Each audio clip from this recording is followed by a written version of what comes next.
Hi అండి. ఇక్కడ చూడండి, ఇది మా స్టూడెంట్ స్టిచ్చింగ్ చేస్తుంది. అయితే ఫస్ట్ వీళ్ళకి అస్సలు మిషన్ లేని వాళ్ళు, మిషన్ టచ్ లేని వాళ్ళనమాట. అయితే తొక్కి కుట్టిస్తే అంటే మిషను బెల్ట్ ఉంటుంది కదా, బెల్ట్ వేసి కుట్టిస్తే అసలు వాళ్ళు తొక్కలేకపోతుర్రండి. కానీ మోటార్ పెట్టేసిన, ఇది పెద్ద మిషను, ఇంకో చిన్న మిషన్ కూడా మోటార్ పెట్టి తను కూడా ఇంకో స్టూడెంట్ కూడా అసలు వాళ్ళకి ఏంటంటే గిర్ర తొక్కుతుంటే వెనక్కిపోతుంది.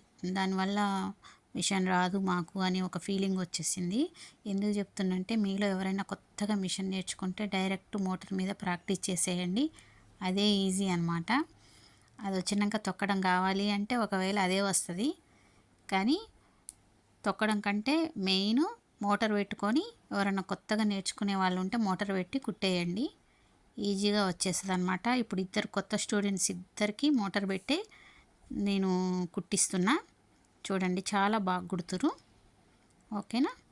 ఇంకా నెక్కులు వేయడం, పైపింగ్ చేయడం అవన్నీ ముందే నేర్పించేస్తున్నాం. ఎందుకంటే ఎవరన్నా మంచి ఫ్రాక్స్ కుట్టుకుంటే మళ్ళీ నెక్కు రాకపోతే ఏదో ఒక నెక్ వేస్తారు. అందుకని నెక్కులు కుట్టడం, హ్యాండ్కి అంటే సీవ్లెస్ అయితే పైపింగ్ చేయడం. పైపింగ్ అంటే థ్రెడ్ పైపింగ్ కాదండి, నార్మల్ పైపింగ్. అలాంటివన్నీ నేర్పిస్తున్నాం. ఈరోజు వచ్చేసి అంబ్రెల్లా ఫ్రాక్ అండి. అవి కూడా మీకు రేపు వీడియోలో చూపిస్తా. ఓకేనా.